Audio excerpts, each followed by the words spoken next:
Tech trick. இன்றைக்கி நம்ம 2 விஷயம் பார்க்க போகிறோம். ஃபாஸ்ட்பூட் மோடு எப்படி போகிறது, ரிகவரி மோடு எப்படி போகிறது. இப்போ நம்ம பார்க்க போகிறது ஃபாஸ்ட்பூட் மோட்.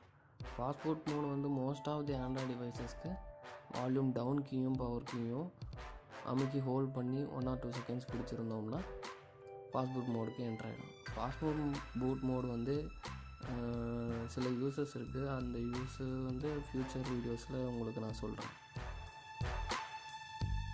அடுத்து நம்ம ரிகவரி மோடு எப்படி என்ட்ரு ஆகணும்னு பார்க்கலாம்.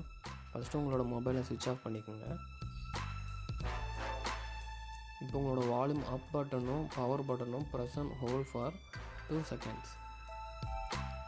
இப்போ ரிகவரி மோடு லோட் ஆகும். ரெட்மி மொபைலில் சைனீஸில் ஒரு யூஐ கொடுத்துருப்பாங்க. அது இங்கிலீஷ் பார்த்தா இந்த பட்டனை அழுத்திங்கன்னா இங்கிலீஷ்க்கு மாறிடும். நெக்ஸ்ட்டு ரிகவரி பட்டனை எழுதுனீங்கன்னா ஒரு பாப்அப் மெனு மாதிரி வரும். அதில் ஓகேன்னு கொடுங்க. ஓகே கொடுத்தா ரிகவரி மோடு லோட் ஆகும். ரிகவரி மோடு வந்து நிறைய யூசஸ் இருக்குது. நான் இங்கே வந்து கஸ்டம் ரிகவரி இன்ஸ்டால் பண்ணியிருக்கேன். TWRPன்ட்டு கிளாக் ஒர்க் மோட்னு இன்னொரு கஸ்டம் ரிகவரியும் இருக்குது. ஸோ இது வந்து எதுக்கு யூஸ் பண்ணுறோன்னா, ஏதாச்சும் ஜிப் ஃபைல் இன்ஸ்டால் பண்ணணும்னா, பேக்கப் எடுக்கணும்னா, உங்கள் ஃபோன் ஏதாவது ப்ராப்ளம் ஆகிடுச்சுன்னா ரிஸ்டோர் பண்ணணும்னா, இந்த மாதிரி கண்டிஷனில் கஸ்டம் ரிகவரி மூலமாக தான் நம்மளால் இன்ஸ்டால் பண்ணிக்க முடியும், ரிகவர் பண்ணிக்க முடியும். ரிகவரி மோட்லேருந்து எப்படி வெளியே வரணும்னா, ரீபூட் டு சிஸ்டம் கொடுத்தீங்கன்னா வெளியே வந்துடும்.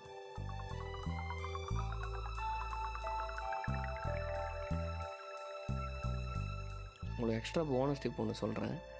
டெவலப்பர் ஆப்ஷன்ஸ் எப்படி எனேபிள் பண்ணணும்னா, ஃபஸ்ட்டு செட்டிங்ஸ் போய்க்குங்க. செட்டிங்ஸில் அபவுட் ஃபோனுன்னு ஒன்று இருக்கும், அதை கிளிக் பண்ணிக்கோங்க. அதுக்குள்ளே பில்டு வெர்ஷன்னு ஒன்று இருக்கும், அதை 7 times ப்ரெஸ் பண்ணிங்கன்னா யூ ஆர் நவ் டெவலப்பர்னு ஒரு மெசேஜ் வரும். இப்போ டெவலப்பர் ஆப்ஷன்ஸ் எனேபிள் ஆகிடுச்சு. ரெட்மி டிவைஸில் வந்து இது அடிஷ்னல் செட்டிங்ஸ்னு ஒரு ஆப்ஷன் இருக்கும். அதுக்குள்ளே போய் பார்த்தீங்கன்னா டெவலப்பர் ஆப்ஷன்ஸ்ன்ற மெனு க்ரியேட் ஆகிருக்கும். ஸோ டெவலப்பர் ஆப்ஷன்ஸோட யூசஸ் நிறைய இருக்குது. அதை நான் இன்னொரு வீடியோவில் உங்களுக்கு தெளிவாகவே சொல்கிறேன். தேங்க்யூ.